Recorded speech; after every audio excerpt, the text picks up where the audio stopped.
Let's go on to the next one here. Going deeper into machine learning, traditional signature based detection is still used, but it does have some issues, right? Like it doesn't really catch every single 0-day exploit because signatures are based off of known vulnerabilities, but 0 days are very new. So they're not known.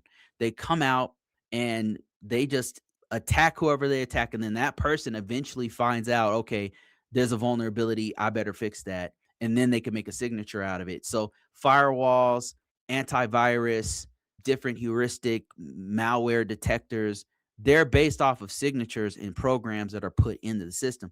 Whereas machine learning, it learns off of the behaviors of the data.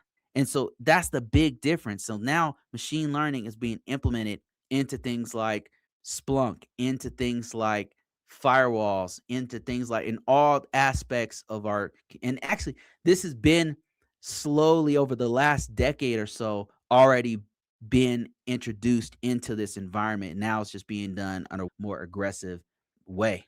And I've got some pretty good deeper dives into how machine learning is being used for threat detection and stuff. So if once you get access to this slide deck, you'll be able to go deeper into that.